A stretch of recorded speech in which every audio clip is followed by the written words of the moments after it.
আকাশের সেই ভয়ঙ্কর গর্জন শুনে কি কখনো ভেবেছেন মেঘ কিভাবে গর্জন করে? এর পেছনে কি কোনো রহস্য আছে? আজকের ভিডিওতে জানাবো মেঘ গর্জন করার কারণ। শুনলে আপনি অবাক হয়ে যাবেন।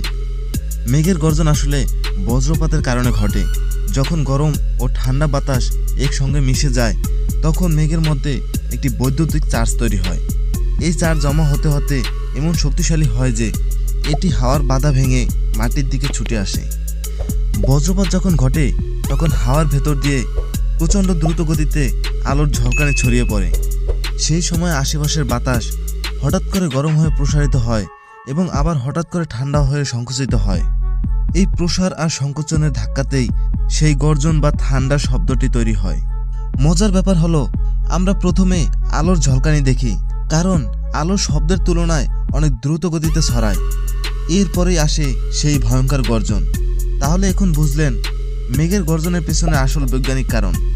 এরকম মজার শিক্ষামূলক ভিডিও পেতে আমাদের চ্যানেলটি সাবস্ক্রাইব করুন, নিজেদের মতামত জানাতে কমেন্ট করুন এবং ভিডিওটি বেশি বেশি শেয়ার করুন।